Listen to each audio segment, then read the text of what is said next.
Selamat pagi anak-anak semua, salam sehat untuk kita semua.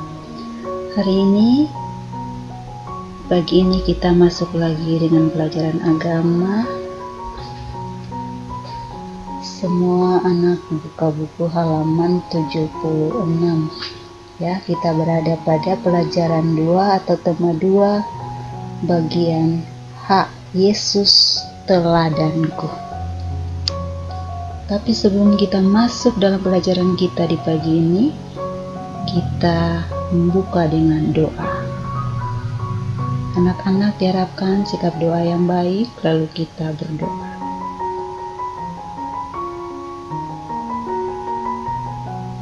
Masing-masing berdoa, mulai.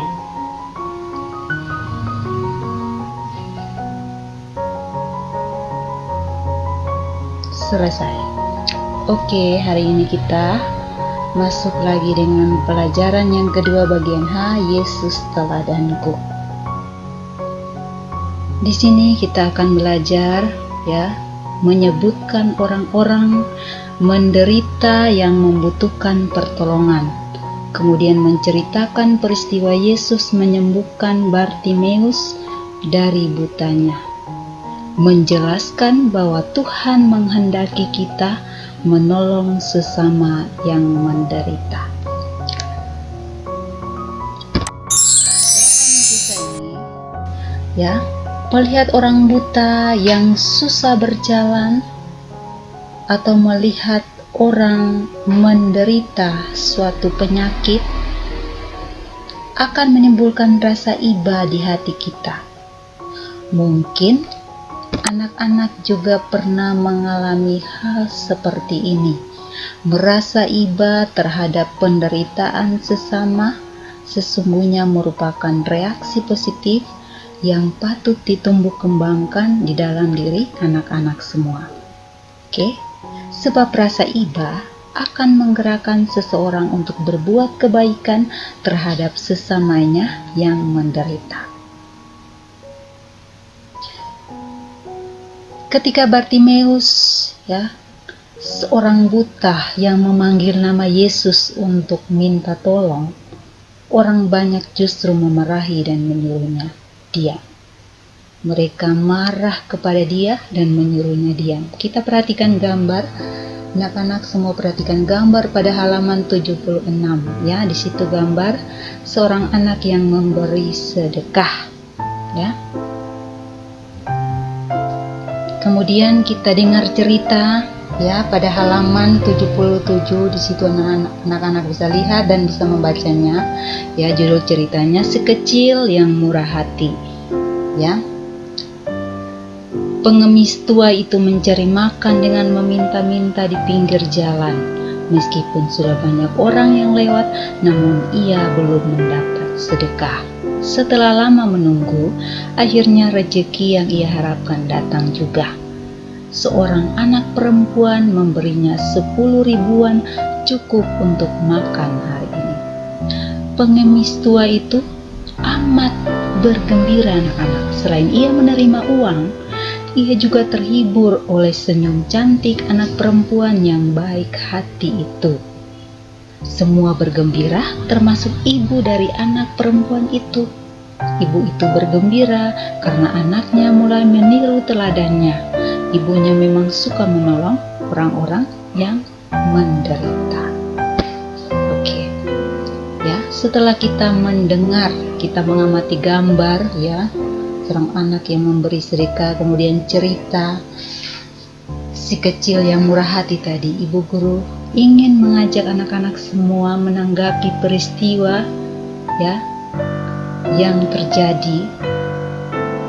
Kemudian menceritakan, anak-anak bisa menceritakan pengalaman anak-anak yang serupa lewat kejadian kisah dari si anak perempuan tadi. Ibu guru ingin bertanya, mengapa sampai pengemis itu tidak bekerja saja supaya mendapat gaji? Bagaimana nasib pengemis itu kalau tidak ada yang mau memberi sedekah? Pernahkah anak-anak menolong sesama yang menderita selain pengemis? Anak-anak bisa ceritakan pengalaman anak-anak masing-masing. Bagaimana tanggapan orang tua atas pengalaman yang baik? Oke.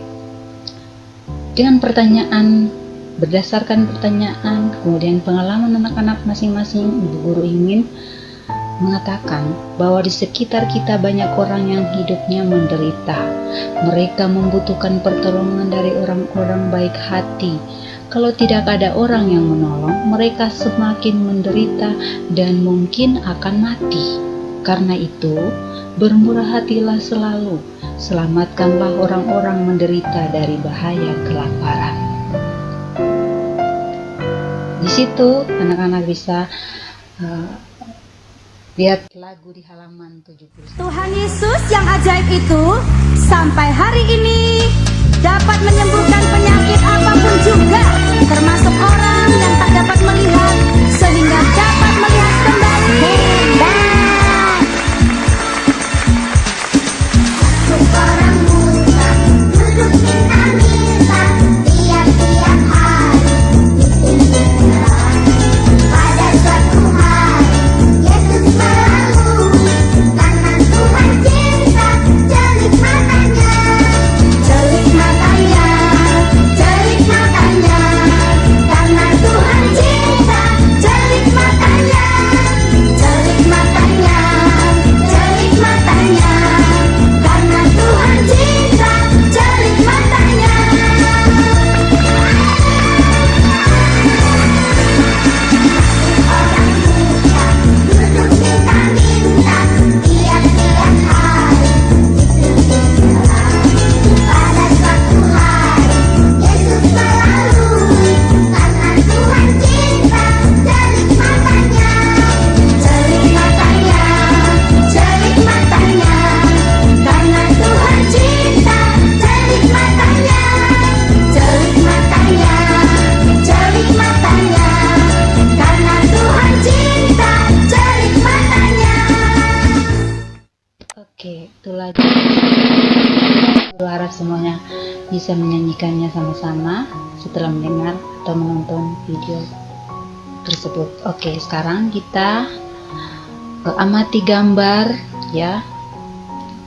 Bartimeus, seorang pengemis yang berada di pinggir kota, jalan kota Yeriko. Di situ dia sedang duduk ya. Ya, pada gambar yang anak-anak perhatikan di situ. Ya, lalu tiba-tiba datanglah Yesus. Ketika Bartimeus seorang buta memanggil nama Yesus untuk minta tolong, orang banyak justru memarahi dan menyuruhnya diam. Namun, Yesus bersikap baik. Bersikap sebaliknya, ia sangat peduli terhadap orang-orang menderita yang membutuhkan pertolongan. Karena itu, ia menyembuhkan banyak orang buta dan orang sakit lainnya. Bukan sekedar merasa iba saja, tetapi Yesus pun bertindak dengan melakukan pertolongan untuk membebaskan mereka dari penderitaannya. Inilah teladan hidup Yesus yang patut anak-anak semua teladani. Ya, dengan memperhatikan gambar berikut itu, anak-anak bisa lihat ketika Tuhan menjamah mata Bartimeus, dan seketika itu juga dia dapat melihat lagi. Yang diminta dari Bartimeus adalah ia ingin melihat lagi, dan karena iman dan kepercayaannya itu, ia pun dapat melihat. Lalu ia bersukacita dan memuji Tuhan. Oke, sekarang tugas anak-anak sebagai nilai prakteknya pada halaman 78. Ya, anak-anak punya tugas mewarnai gambar pada halaman 78. Mewarnai saja yang ada pada buku anak-anak masing-masing, kemudian gambarnya setelah diwarnai boleh langsung dikirim saja lewat grup agama masing-masing kelas. Oke, sebagai nilai praktek ya. Kita membaca sedikit seputar Bartimeus, kisah dari Yesus menyembuhkan Bartimeus. Kita dapat membacanya dan mendengarkannya dalam Injil Markus pasal 10 ayat 46 sampai 52. Ya. Anak-anak bisa membaca di situ, ya. Halaman pada buku anak-anak halaman 80 sampai 81. Oke. Setelah anak-anak membaca kisah dari Yesus menyembuhkan Bartimeus pada Injil Markus tadi, maka ibu guru ingin mengatakannya, mengapa keluarga dari Bartimeus itu tidak mengurus dia? Mengapa keluarganya tidak mengurus orang buta itu? Kasihan orang buta itu. Mengapa orang-orang memarahi dia? Sungguh hebat Tuhan Yesus. Bagaimana ia bisa menyembuhkan orang buta dalam sekejap dengan berkata-kata saja? Apa yang akan kamu lakukan kalau ada orang menderita minta tolong padamu? Melalui pelajaran ini, anak-anak dibimbing untuk memiliki semangat hidup seperti Yesus yang selalu peduli terhadap orang-orang yang menderita. Diharapkan akan tumbuh di hati perasaan iba yang mendalam bila melihat teman atau sesama yang menderita. Oke. Jadi, Yesus menyembuhkan Bartimeus sehingga ia dapat melihat lagi, ya, banyak orang buta dan orang sakit lainnya yang juga disembuhkan oleh Yesus. Yesus membebaskan mereka semua dari penderitaannya sehingga dapat bergembira lagi untuk memuji Tuhan. Yesus adalah penolong yang sungguh hebat. Ia dapat melakukan apa saja yang baik bagi kehidupan manusia karena Yesus adalah Tuhan. Oke, sekarang sebagai refleksinya, Bu Guru ingin mengajak anak-anak semua membandingkan pengalaman anak-anak dengan pengalaman kitab suci yang telah kita dengarkan kisah dari Bartimeus tadi. Apakah anak-anak suka membantu teman yang susah untuk merangkum pelajaran ini? Ya, Bu Guru ingin menyampaikan bahwa karena merasa iba, Yesus menyembuhkan Bartimeus sehingga ia dapat melihat lagi. Sampai sekarang Tuhan Yesus terus bekerja menyembuhkan orang-orang sakit. Ia memberkati pekerjaan dokter dan para perawat yang mengobati orang sakit sampai sembuh. Tuhan membutuhkan kita semua untuk bekerja sama menolong orang-orang. Saja penjelasan Ibu Guru tentang materi ini. Berharap anak-anak bisa mengikutinya, bisa memahami apa yang sudah disampaikan, dan ingat tugas praktek tadi pada halaman 78. Kemudian ada lagi tugas di akhir ini. Tugas anak-anak yaitu tulislah di buku tugas anak-anak masing-masing, ya, orang yang akan kamu tolong dan pertolongan yang akan kamu berikan. Kemudian mintalah tanda tangan dari orang tuamu. Itu tugas yang kedua. Yang pertama tadi mewarnai, yang kedua adalah tugas menulis di buku tugas anak-anak orang yang akan anak-anak tolong, kemudian pertolongan yang akan anak-anak berikan, kemudian minta tanda tangan orang tua masing-masing. Oke, sampai di situ kita akan berjumpa lagi dengan materi yang berikut minggu depan. Sampai di sini untuk menutup pelajaran kita di pagi ini. Sikap doa yang baik, kita berdoa masing-masing. Oke, doa mulai.